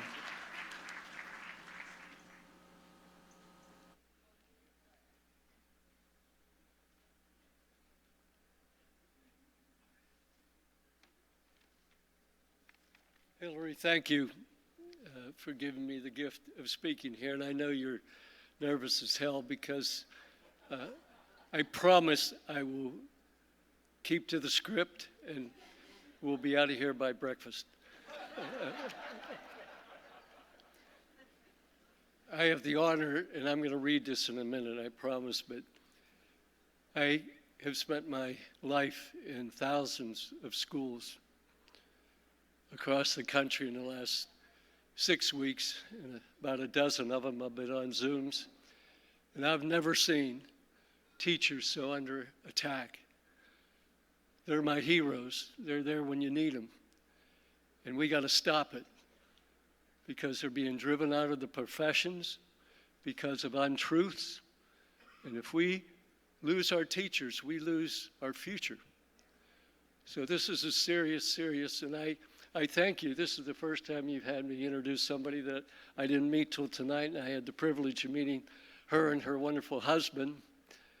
And she is the right person at the right time, and a patriot, and to me, a hero. I will go to the script.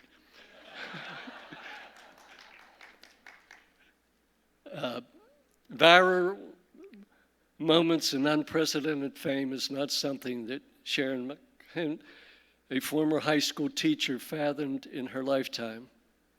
However, we are talking about a teacher and a lifelong champion of education. I know teachers. Teachers are always willing to lean in and help, to go the extra mile to empower those around them. This teacher in particular knows what access to information and facts can do, not only for an individual, but for our nation and our democracy. During the historic 2020 election season, Sharon saw a great need to dispel the rampant political misinformation being spread across the internet. Relying on her experience as a former government teacher, Sharon's mission was simple: share nonpartisan information and facts about democracy. Apparently, her message resonated. Sharon has amassed over 1 million followers who affectionately call themselves Govern Nerds. I tell you, I've never been accused of being a nerd, so I'm glad somebody is. On top of being considered America's government teacher, Sharon and her Govern Nerds have raised more than $5 million for such charities as RIP Medical Debit, World Central Kitchen, and most recently, individual grants for teachers. It's not hard to see why America has fallen in love with Sharon. I am proud to present her with the S. Roger Holship Award for Outstanding Public Service for a Private Citizen. Please join me in welcoming a hero, Sharon, to the stage.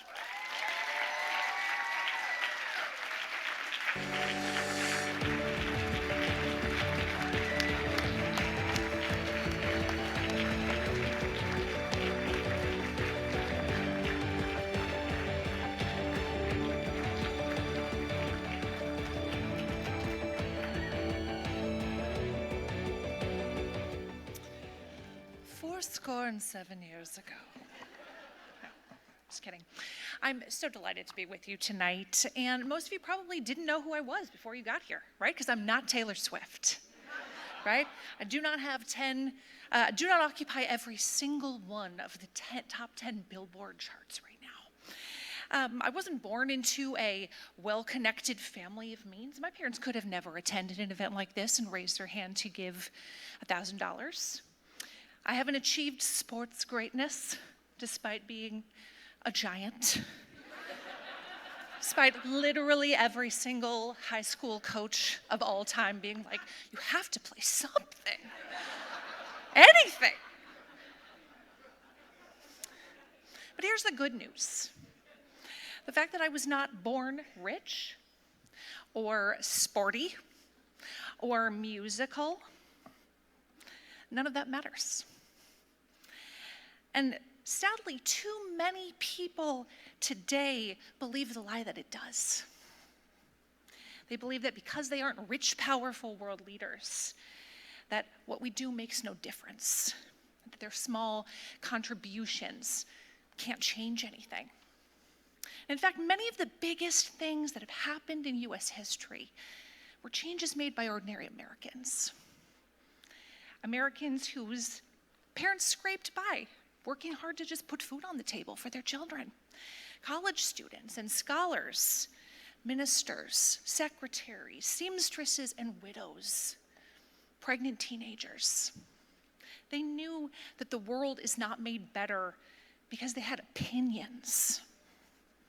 They knew that good things happen only if you purpose in your heart to press forward with courage, with hope, and with endurance despite the many obstacles in their path. And before you roll your eyes at what might seem like even the smallest person can change the course of the future kind of message, all of you Lord of the Rings fans know exactly what I'm talking about. I think it behooves us to remember that giving does not just benefit the recipient, right? It does benefit the recipient, but giving changes the giver.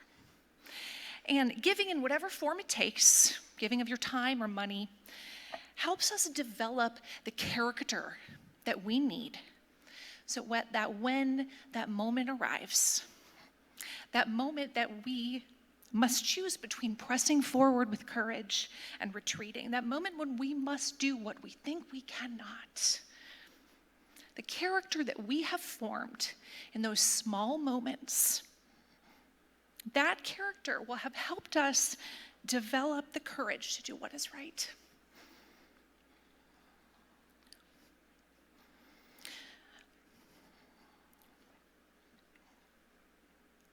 And I know these are dark and challenging times. And I know that this moment in history feels fraught with peril, that there is a proverbial wolf at the door. And during dark times, the people that we look to, the Abraham Lincolns of the world, did not feel optimistic. Abraham Lincoln, in fact, was plagued with depression. There were times when Abraham Lincoln called his friends and said, "Come to my house. Take the knives away from me. I may hurt myself." Abraham Lincoln had a child who died while he was president. Abraham Lincoln did not feel optimistic. And yet Abraham Lincoln had hope. He believed that a fractured nation, America, could and would remain the last best hope of earth. And Lincoln oriented his spirit toward hope. It was a choice. It was not a feeling. He did not wake up each morning thinking, today is going to be a great day. It was a choice that required courage. And that courage was developed over many years of hardship that formed his character. He said in his second inaugural address, "With malice toward none, with charity for all, let us strive on to finish the work we are in, to bind up the nation's wounds, to care for him who shall have borne the battle, and for his widow and his orphan." And the people Lincoln was speaking to, they were ordinary Americans, just like all of us. There were people going to school, people putting food on the table. They were making a living by whatever means possible. It was us. And we are the people we've been waiting for. It's not the people in the suits in the marble halls of Congress. It's not a world leader with great speaking ability. It's not someone with a popular Instagram account or a podcast. It's not a businessman with billions of dollars. It's us. It's each and every one of us who wakes up in the morning and refuses to believe the insidious lie that creeps into our brains, that lie that wants us to believe that we are nobody and nothing and what we do doesn't matter. But we must have hope that what we do matters. We must have courage that who we are becoming matters. And we must pursue with endurance the next right thing, even if we cannot see the immediate results of our efforts. And if each one of us wakes up tomorrow and decides to do all the good we can for all the people we can, the world would change in the blink of an eye. And in the words of Abraham Lincoln, let us strive on to finish the work we are in, to bind up the nation's wounds. For America remains one of the last best hopes of the world. Thank you so much for this.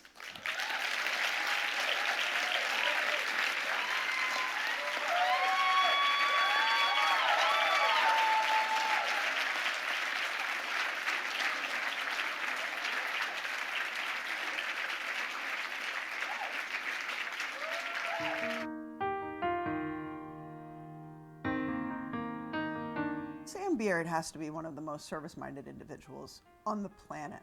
Whether I've heard it through stories or I've seen it myself, it's just extraordinary, and it's everywhere, and it's every day. And if any of you have ever met him, he is non-stop. All he wants to do is make the world a better place. When I was little, I used to hear him tell stories about this bullpen that he set up in his one-bedroom apartment with a line of telephones on the wall, where he was calling and calling and calling, and his entire goal was to raise the amount of loan dollars to minority and women-owned businesses in America. He just figures out a way to make it work. He's one of those individuals who just wakes up every day and he runs through brick walls. He doesn't know how to stop. Sometimes that's exhausting for him, for everyone around him, but at the same time, it's extraordinary not to admire him. I had the absolute privilege of growing up with the Jefferson Awards. Every year in June, we would go to Washington, D.C. I would sit in the United States Supreme Court, and I would cry because in front of me would stand the most extraordinary individuals, many of whom had overcome extraordinary challenges and tragedy, and they were triumphs over their tragedy. They made me believe that anything was possible. They made me believe that it was our obligation to lean in to help each other. They made me believe that sometimes when you faced hardship, the best way to handle it was to solve for it. And I could tell 1,000 Jefferson Award stories, and I could sit here and I could cry because they all make me cry because they're so inspiring. But they made me believe that there is no brick wall that you can't run through and that you shouldn't run through to help other people. I think Sam is somebody that sometimes is unknowable because he is so passionate about the world. But there are so many little things that make Sam Beard extraordinary and a believer in service. And some of it just has to do with not understanding when things aren't right. And that will translate into the silliest things that might not have to do with service. When I was little, we would go to a diner, and at the diner he would say, "I would like a glass of chocolate milk." And they would say, "I'm sorry, sir, we don't have chocolate milk." And he would say, "But do you have chocolate sauce? Do you have milk? Terrific, bring me both." That is his entire approach to the world. When there is a problem, he just says, what are the pieces? And how are we going to put them together? If you look back through the reels of Jefferson Award, you will see Sam Beard grabbing people that he has just met and bringing them up on stage and holding their arms while he tells their stories with tears streaming down his face. And you will see Sam Beard standing up on stage with tears streaming down his face, but talking about his passion for why he founded the Jefferson Awards, why he believes so profoundly in our nation's founding principles and in changing the narrative and putting good back in the narrative and the power of possibility and of people.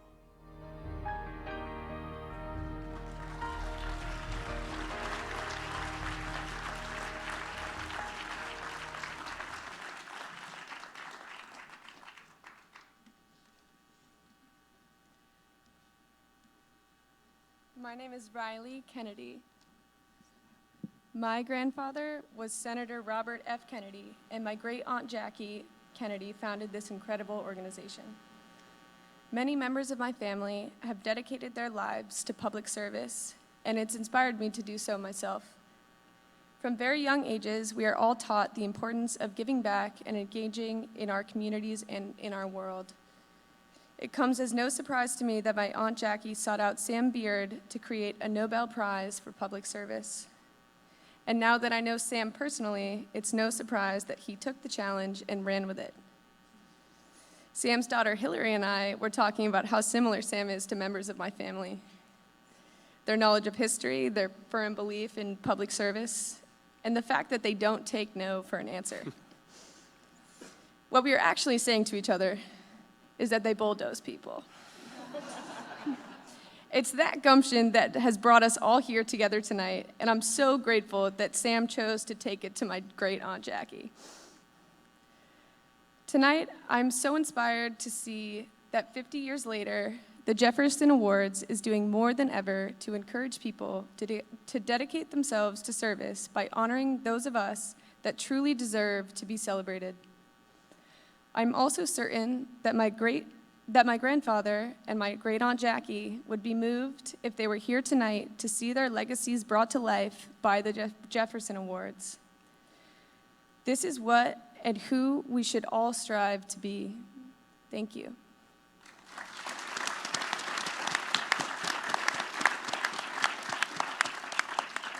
Good evening. My name is Hugh Taft Morales. I'm the leader of the Ethical Societies in Philadelphia and Baltimore. My uncle, Senator Robert Taft Jr., who I called Uncle Bobby, didn't hesitate when he was called to serve with Sam Beard and Jacqueline Kennedy Onassis as the co-founders of the Jefferson Awards. Our family has believed in public service for many generations, going back to Alphonso Taft, who served as Attorney General and Secretary of Defense in the Grant administration, William Howard Taft, who served as President and Chief Justice of the Supreme Court, Senator Robert A. Taft Sr., who was Senator before my Uncle Bobby took that responsibility as Senator from Ohio. None of my ancestors could have done any of that without the smart, strong spouses, family members, staff, and colleagues that supported them, where they tried to do for the common good with integrity what had to get done. At the Ethical Society, we have an expression. We say, when you bring out the good in others, you bring out the good in yourself. The Jefferson Awards allowed my Uncle Bobby to do that. Thank you.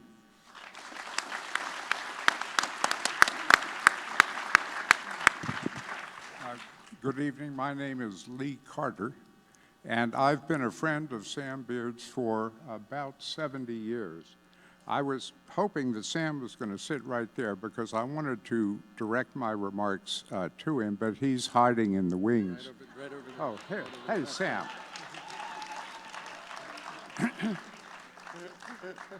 Sam, you and I have been pals for about 70 years, and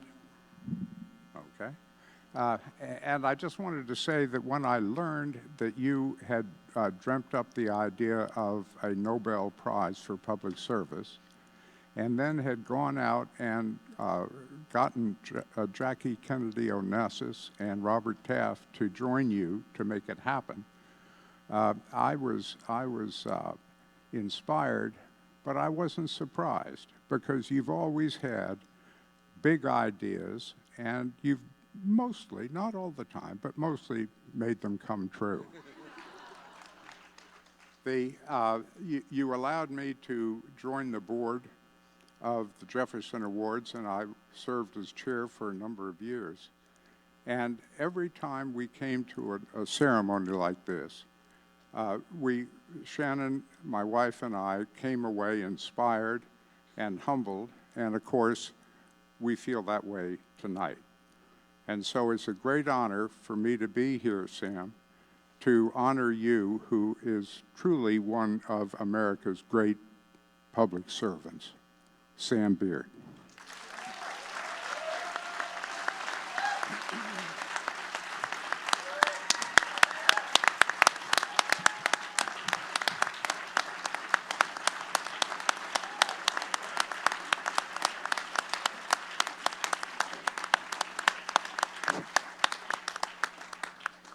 Is this on?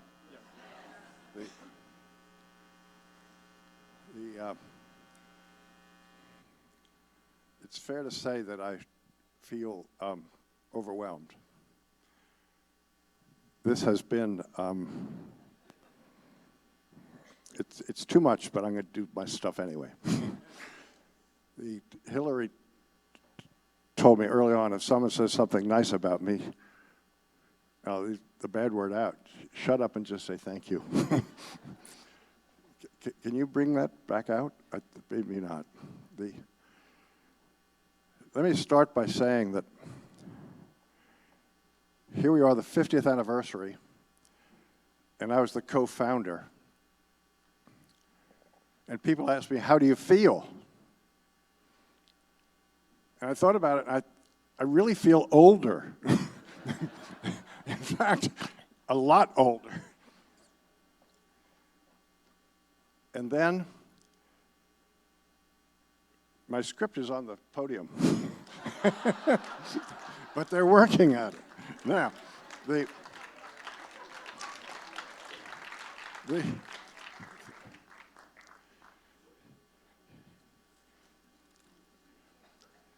I also feel humble and amazed, because if Jackie and Bob Taft were here tonight, they would not be able to even begin to believe the amazing things of those original dreams. And we did pretty good with our team, but now we're at a whole new level. God has sent us Hillary.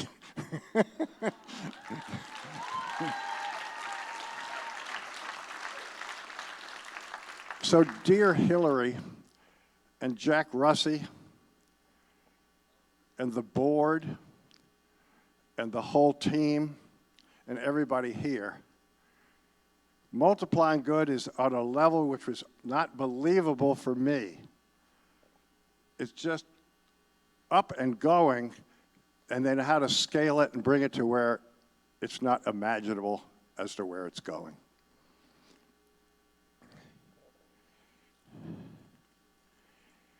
Now, when I contemplate what we've done in 50 years, what amazes me is, because if you think big and then you create sustaining systems, you can change a lot of lives. And there are two initiatives that we did which have now impacted more than 50 million lives. And the first is the media partners. In 1986, the media partners started reaching 100 million people a year for now 35 years. It's easily more than impacting 50 million lives. And then we inspired children to believe in their dreams. And then we trained them how to reach out. And the inspiration of what we've seen from our young leaders way surpasses 50 million lives. Twice 50 million lives isn't so bad.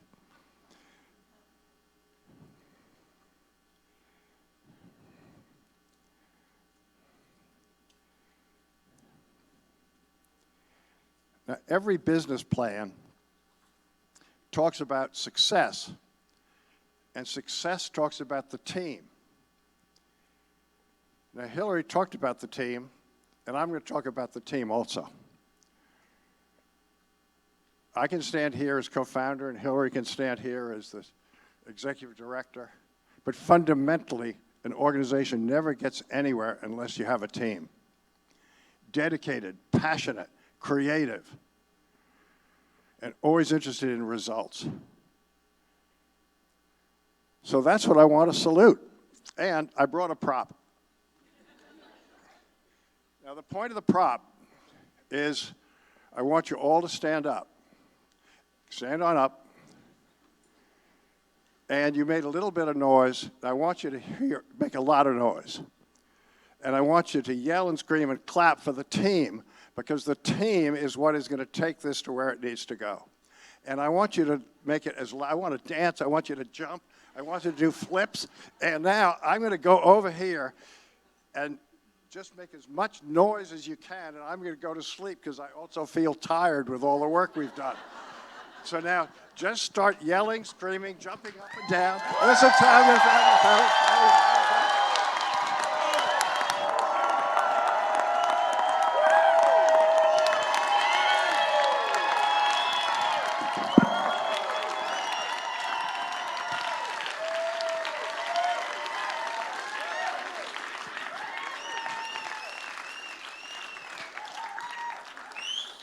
You were great. Now, I graduated from college in 1961, and the Kennedys inspired a whole generation.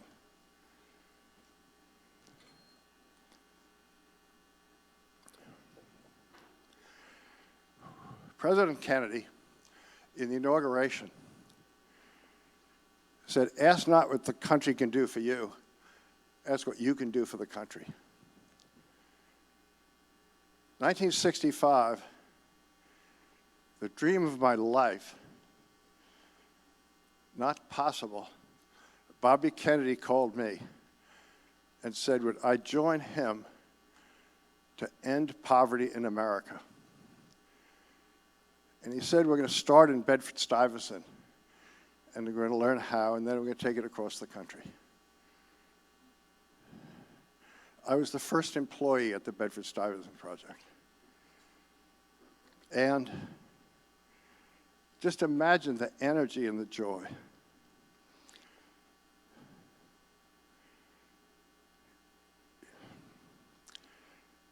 June 6, 1968, I wake up, turn on the television, and Bobby Kennedy had been assassinated. And President Kennedy had been assassinated. And Martin Luther King had been assassinated. My knees, as I'm sitting here, are shaking. I thought my life had completely ended. I couldn't stop crying.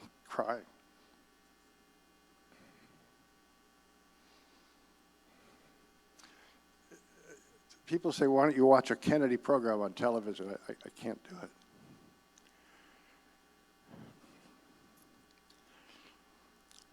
Then I remembered that the message of the Kennedys and Martin Luther King was that an individual can make a difference. So I got up and I went to my one-bedroom apartment and we started the first nonprofit. And from then on, the message was, think big. Yes, I can. Create a civil plan and get started. And here we are today. Now, I have other stuff on the speech, but I'm not going to make it. But what I want to say is, the remaining of the speech, but to be short, is 1972 when we started, the country was divided, and it's divided worse now. It's dangerous now. And the call is, let's all join hands and change that. Let's do good, as Hillary talked about. And my answer is, if I could do this, I might fall over. I'm at the starting line. I'm 83. I'm at the starting line. And the next 50 years are going to be the absolute best. Join Hillary and me, and let's get going.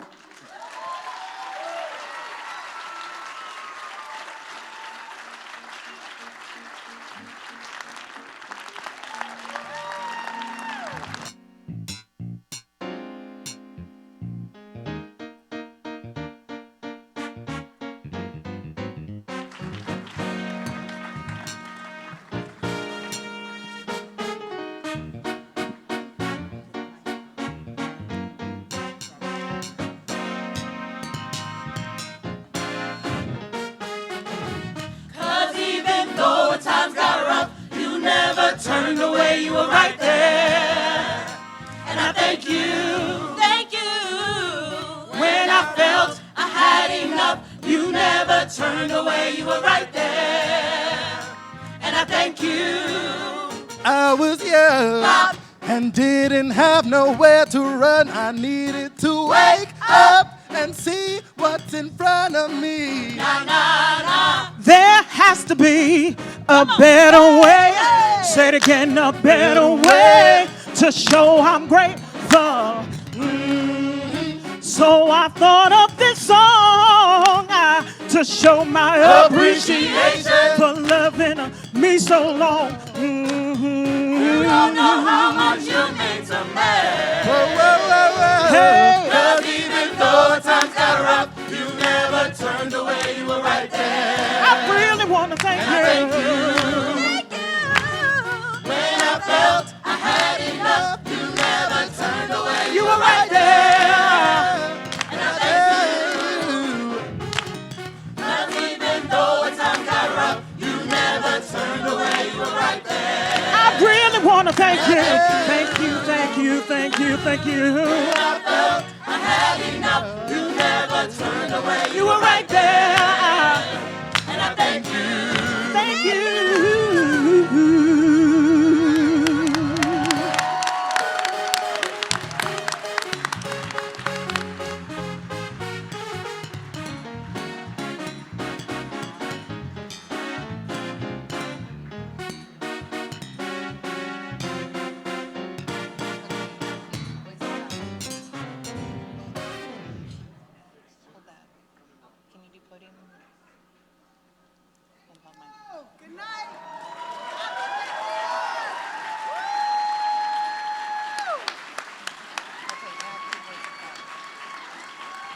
Thank you for joining us for the 50th Annual Jefferson Awards. Please join us for a dessert reception in the balcony and reception area.